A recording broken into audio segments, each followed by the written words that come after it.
Hello, I'm delighted to have a quick chat to Claire Brummel from Successful but Single to share her experience of the bootcamp and her PR success. Claire, thanks for your time. You're very welcome. I'm only too happy to share.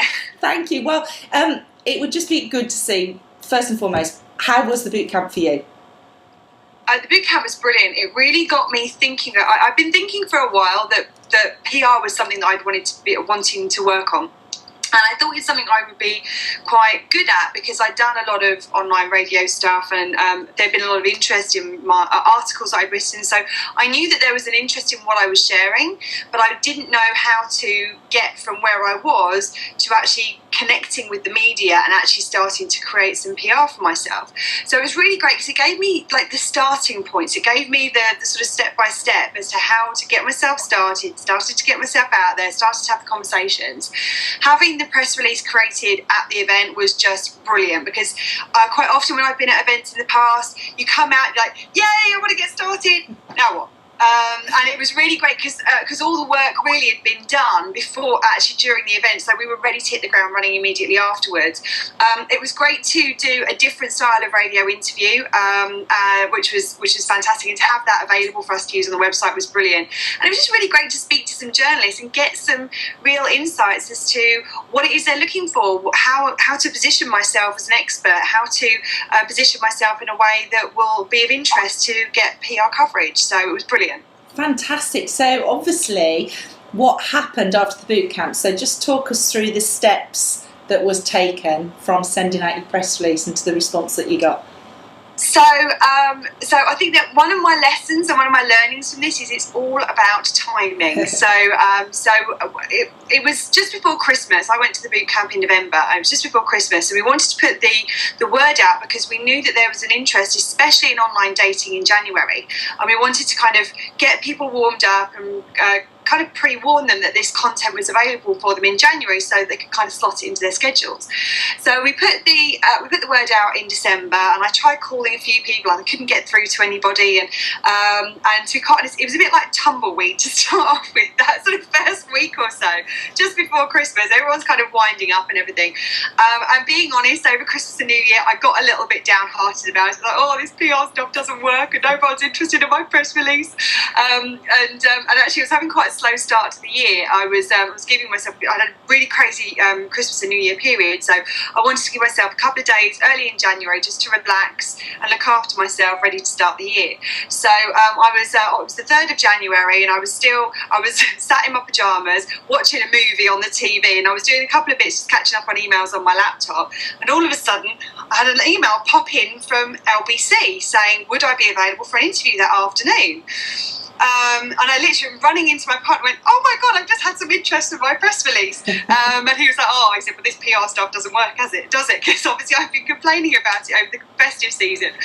So we had a bit of a laugh about it. And it kind of kick-started my year. It really put me into a great frame of mind. What was interesting was that when you and I had been discussing what coverage I wanted, LBC was the one radio station I said I wanted. That's what I set my sights on. Yeah. And lo and behold, that's what came through. And so I got interviewed by Julia Hartley-Brewer on her show in the afternoon, and I was really amazed not only how easy it was for me to drop in about what I do and my business in the conversation, but actually how much she promoted it for me. She shared about my business name several times. And that's really interesting. So before we get into the interview, because it's really exciting, we want to share that because it is so nervous to start with and it's so exciting at the same time. We sent a press release, but we also positioned you as the expert, didn't we? So we wanted to put you forward as the relationship expert, and also here's a press release if you can use it, or if you've got any topics that are relevant, I can help you with this, this and this. So Did they pick up on the press release, or did they contact you as the relationship expert to fit in with a story that they were running? Well, I think it was actually a little bit of, it wasn't the press release per se, because the press release was about the launch of my new website, Successful but Single. Yeah. What actually really helped was the advice that you'd given me to say, actually, let's create an email to go with it, which gives them some suggestions about potential stories and positions you as the expert. And I'd sort of said in that message that January is the busiest year for online dating, and all of a sudden there was actually a load of other stories that were appearing about online dating early January, and that sort of flagged up in their minds, oh, hang on, we've had a press release about that, we've had someone contact us about that, and that's why they reached out to me. So actually positioning myself as the expert and really thinking about who are they, what is their audience, what are they going to be interested in, what are they going to be looking for, and giving them that information in the email that went out with the press release really helped massively. And so how did it feel? Because I know you've done a few interviews, but obviously it was still exciting. It was the radio station that you wanted. Just talk us through, did they phone you? Did they put you straight on? Did you speak to a producer first? How did all that work? And like you say, then share with us how many mentions you got, because you got loads. So what happened was I got an email from the producer in the morning saying that the show was on in the afternoon. They were going to be covering this topic, and would I be happy to do an interview? And what was really interesting is I ran to my partner and was like, yay, I've got my radio interview with LBC. And by the time I got back to my laptop, the producer was calling me on the phone as well.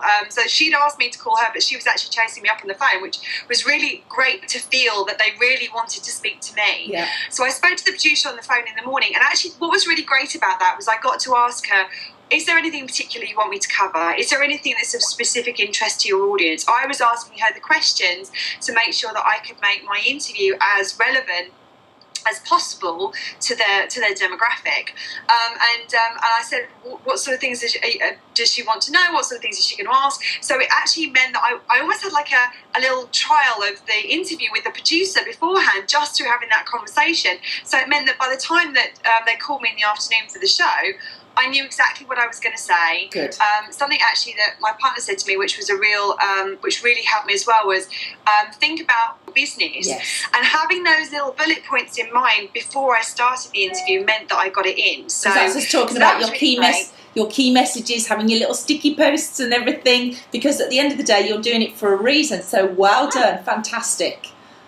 Yeah, so then they called me in the afternoon, and it was interesting because I was thinking they would call me the interview was at 3 o'clock, I'm thinking they're going to call me at 2:45 or 10 to 3, 5 to 3 came and I still hadn't heard. I'm thinking, oh, they've forgotten about me. And literally it was like a couple of minutes to the hour, they got me on the phone and said, well, we're putting you on with Julia any minute. We had a lovely conversation, and I think that the best advice I can give is just to be as natural and as real as possible. Just be yourself rather than trying to put on a business persona and trying to prove anything. I remember that the interview started because Julia was saying that she wasn't sure if people were going to call in, because would people be happy to share their sort of dating disasters with her, which is what the call-in was going to be about afterwards. And she sort of said right at the end of it, please call in, because otherwise we're going to be listening to my dating disasters for the upcoming hour.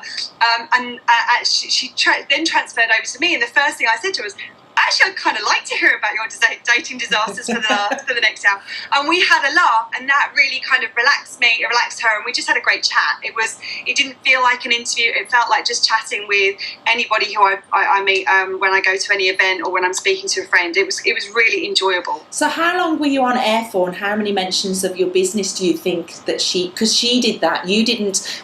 As we teach you, their job is to introduce you and to mention your website. Your job is to be the great source of information. Did you manage to get the balance with that, and did she introduce you and mention your website? Absolutely. I think I was on, I don't know the exact time frame. I have got the clip somewhere, so I've got the reference to it somewhere. But I think it was somewhere between sort of 7 to 10 minutes. I think was the amount of that I was on. And she introduced me. She shared what I did. She shared the name of my business. And what I found interesting was that she mentioned it during the conversation as well.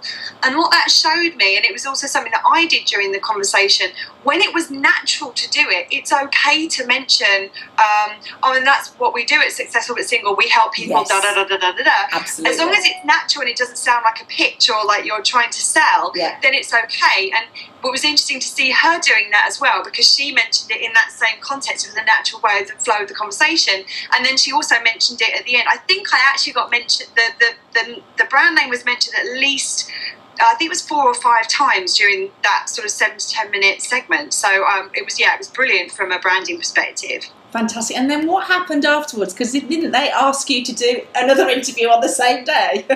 Yeah, so there was I thinking that was it. It was all over, and I was on cloud nine. I was really excited, and I was kind of carrying on. I was like messaging, I was sending out information on Facebook and Twitter, kind of conveying the fact that I've been on LBC. Excellent. And everything, just helping leverage it a little bit more. And then all of a sudden the phone went. I think it was about 5:30 5:05 in the evening, and it was because LBC has their regular 97.3, which is their FM station in London. They also have a 24/7 medium wave station, which is 24/7 news, and never even occurred to me that they would be interested in it at all. But because it was a news story that day, people have been talking about that it was the popular time for online dating. The guy from that show called me up and said, "I understand that you've been speaking to my colleague Julia Hartley-Brewer this afternoon." And I said yes. He said, "Would you be happy to do an interview with me?" And I said, "Yeah, more than happy to." And he said, "Well, when would be good for you?" I'm on air from now until 7 o'clock. I think it was about 4:30. And I said, "Well, actually, I was just about to finish up for the day, so you've caught me at the perfect time. When works best for you?" And he said, "Well, would you be able to do it now?" And I said, "Yeah, okay then." So there was no preparation. I didn't have any time to think about it in advance, and we just had a chat. It was a little bit more formal because it was a news station as opposed to like a magazine style show. Yeah. So yeah, just bringing that slightly more professional element to it was important to remember. But yeah, it was a very easy conversation. And actually, the second we finished the interview, the first thing he said to me was, "You've done that before, haven't you?" So because it flowed so naturally, because I'd already done it earlier in the day, so I knew exactly what I was saying and what I wanted to get across. And what was really great about that one was because it was a news show, and because I took the opportunity to do it right there and then, rather than worrying about, "Oh no, I need time to prepare, so I need to do it later." That segment, I think it was probably 3 to 5 minutes, that one. It was a little bit shorter. Yeah. But that segment ran at least 3 or 4 times within the course of his show from then until 7 o'clock. So I got probably, on the stations that I'd really wanted more than anything, I probably got about 4 or 5 spots. Yeah. Each of them mentioning my website several times in the course of the first 24-hour period. So it was wonderful. So this PR stuff does work? No, it doesn't work at all. It doesn't work at all. And then what happens? Haven't you had more interest as well? More pickup or something? Yeah, so and I'm not entirely sure, and this is again this thing about remembering to position yourself as an expert, is that we put out a reminder press release in January. It was just a slight tweak to the original press release, and a reminder about the relevancy of the topic. And again, nothing early. I tried calling people. I couldn't get through to the people I wanted to get through to, and I was again thinking, oh well, maybe that's it for now. We'll have to wait till we've got another new exciting news story.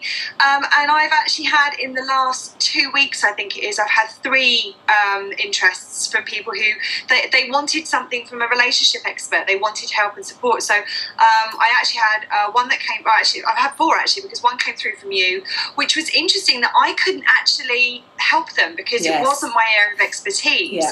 But actually what I did was I connected them with somebody else so that they were really grateful to me, and I'm sure that they'll therefore come back to me about relationship stuff in the future. And then I've got an article I've just written for handbag.com, which is a very big female focused site here in the UK. I've got an article that's going to be in Take a Break magazine in March. Brilliant. And I've got another one for Covered, which is the Confused.com magazine. They wanted me to do tips to get the best out of your dating experience. So that wasn't where I positioned a story. They had an idea that they wanted to do, and they wanted somebody who could fulfill it for them, and positioning myself as the expert between what I'd done and what the advice that you gave me really made all the difference, because it's meant that I've still got this kind of steady stream of interest coming in. So this is where the key is really, because learning how to write a press release is invaluable, because when you've got the angle and you've got the story, you can get on it straight away. Now you're inspired. But just sometimes we panic thinking, and you know, we've got to have the stories all the time. They have the stories, they want the experts. And that's where, now Claire, as much as I love you and we've connected before, we've only just got to know each other really through the boot camp, in the nicest possible way, you're not anything special, are you? You're just like us, aren't you? I'm just an ordinary girl, an ordinary woman, same as you, same as anybody else. Because we do fear, are we really an expert? And I think everyone that's watching this, as you probably was, they're thinking, I don't know if I'm an expert, but you just have to know your subject matter and be passionate about it, don't you? Absolutely. And actually, there was something somebody said to me when I first started doing my business, being an expert in dating and relationships and the masculine and feminine and everything. And I had that moment of like, oh my goodness, I'm not really, like, do I know enough to be an expert? Do I know enough to be teaching this? And somebody said to me, you don't need to know everything. You just need to be 3 steps ahead of the people who you're helping, and keep walking, because you will continue to be 3 steps ahead, which means you'll continue to be able to help them. As long as you keep developing, and as long as you've walked where they're walking currently, you have the ability to help them. And that's really helped me to realise that I don't need to know it all. I mean, I'm a lifelong learner. I'm constantly learning and developing new content, learning more stuff for myself, and that helps me to feel like I can serve people in the best way possible. But I've had all of that. Am I really an expert? Can I really position myself? Like, how obnoxious and audacious of me to think that I could be an expert just by calling myself so. But the truth is that every single person on this planet is an expert, because they've all done something that somebody else hasn't yet. Absolutely. And when you've done that, you can help guide somebody else. Yeah, and you can see as well, and I think what we're trying to get across with this, how exciting it is, how enjoyable it is, but actually how easy it is, and how the media do actually need you as much as you need them. It is a two-way relationship, isn't it? Absolutely, and it's really important not to get discouraged when you have the people saying to you, oh, not interested. Because I was on the phone and I had those conversations. No, it's not for us. No, I'm not the right person. No, this is our demographic. It's not our thing. I had emails back from the press release going, sorry, not interested. So I did have that side of it, but for every person there is that isn't interested, there is also somebody who is. You just need to find the link to them, and that's where the boot camp has been really helpful for me, and staying consistent with it afterwards, being able to keep following up with the press release, keep on the phone, and there will come a day, I know, where I will call this morning or daybreak and they'll go, yes, perfect timing, we've got this happening and we need somebody for it. Well, so your perfect timing is coming up, isn't it, with Valentine's Day? So there you go. Absolutely. Well, Claire, thank you so much, and we really appreciate your time, and good luck with your PR, because I know you're going to be an absolute star with it. But thank you. If you could give one top tip, Claire, what would it be to those that are thinking, oh God, I'm just about to start this new step and this new roadmap thing? What would you say? Top tip? What would my top tip be? Can I give 2? 2, please. My 2 top tips would be to stick with it, regardless of what happens. Keep at it, because even if you don't find quite the right way to position it the first time, there'll be, if you tweak it or you change something out or try something different, you never know, you'll find the right bit, and all of a sudden, bang, it'll slot in and somebody will get it. And then the second tip, as I said, be yourself. Really, just be you, because people connect with people, and so PR the media is that kind of bridge between the experts and the audience. Well, the audience are people, so the people in the middle want to connect them with people over here. So if you can be yourself, show yourself, and just show you're a human being as well, but you've got something to share, that's when people really connect. Fantastic. Claire, thank you. It's Claire Brummel from successfulbutsingle.com. Thank you so much, and good luck with it, and we'll speak to you soon. Thank you.